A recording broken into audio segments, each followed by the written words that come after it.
Hello and welcome to another Overlord lore video, and today we are going to continue our battle analysis of Ainz Ooal and Pandora's Actor versus Platinum Dragonlord. But before we're going to do so, let me thank my Patreons for supporting this channel, as well as all users of the YouTube thanks function who made one-time donations. Also please check out my fantasy channel. This time we are going to talk about Snow Elves and why they have so much potential as an interesting fantasy race. And the link to the video is as usual down in the description. Now with all of that said, let's continue. And last time we left off, Ainz Ooal was standing cornered against the world's separating barrier, and at least from Platinum's own point of view, who by the way told him that the world's separating barrier can't be crossed, Ainz Ooal was doomed to die. Something that did not impress Pandora's Actor all too much, because he reinforced that hits can't actually hurt him by using up another body of Effulgent Berry, one of the protective spells that he has casted. And after this brief conversation the battle resumed, and Platinum now was bereft of his strongest weapon, the hammer. Not by any magical means or any game mechanical restrictions, but because he now acknowledged that hits are truly ineffective against this particular undead, against the Sorcerer King.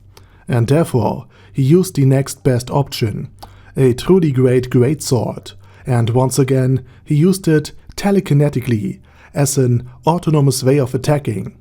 But of course Pandora could also do something similar. He summoned two obsidian swords, the same weapon Ainz Ooal has used against Sheltier Bloodfallen back in Season 1.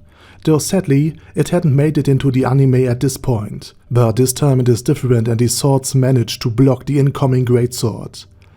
Partially because it diverted, much to the surprise of Ainz Ooal, its course, and now needed to be stopped by a wall of skeleton. One of my favorite spells from Ainz Ooal, by the way. Nothing is more awesome than an undead overlord using the body of his loyal servants in order to block a single sword hit.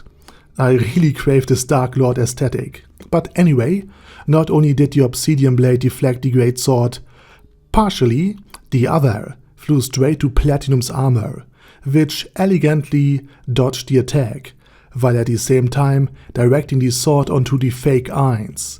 So this was kinda surprising, meaning that from Pandora's own point of view, the armor was some sort of control and focus point. But then the sword did not just stop, it still attacked, directed by Platinum, which meant that Pandora now needed a melee weapon suited for his fighting style. And therefore he produced the Blasting Staff, a weapon that, just like Yamaiko's fist, deals no damage, but quite a bit of recoil, and he used it to block the greatsword, getting rammed into the ground by it in the process.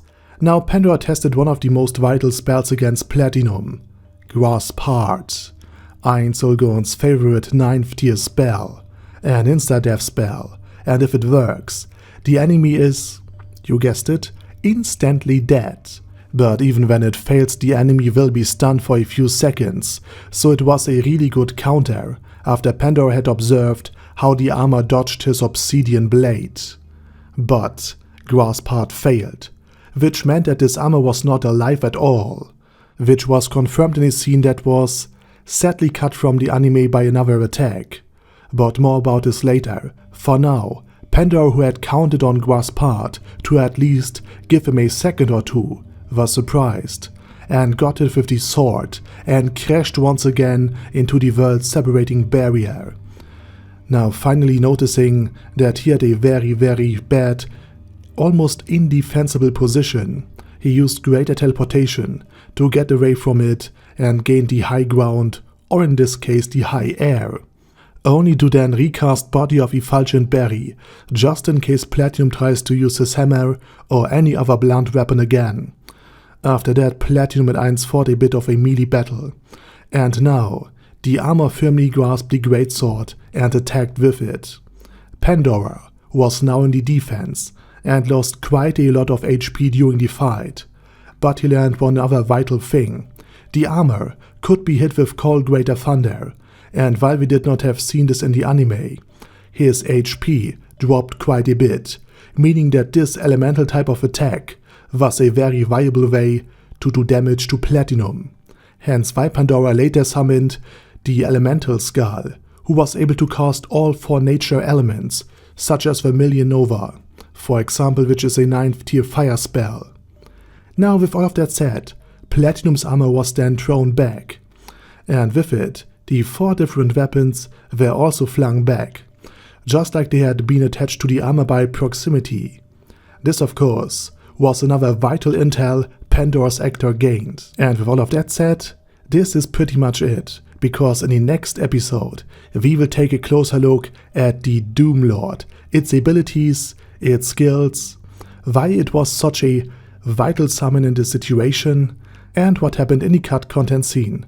But for now, I say thank you very much for watching, and special thanks to Ader Daddy Ader, Bad Guy Yee, Bad Boto 316, B There, Ben C, Brandon D, Chrissy, Crowley0221, Sia, Crystal Prime, Dead Slime, Death is Mercy, Deathless Dragonlord, Demon Xenomorph 1987, Devin Downen, Ding Dong, Duckwagon, Dystopia, Dystopia II, Enigmatic Unicorn, Phil Shivan, Guy with That Head, Hector Marino, Hoss, Hustler, Jacob G, Janabi, Jason, J. Morris, Chromius, Kyle R, Legendarius, Lelouch Britannia with a Mustache, Lexus Fox,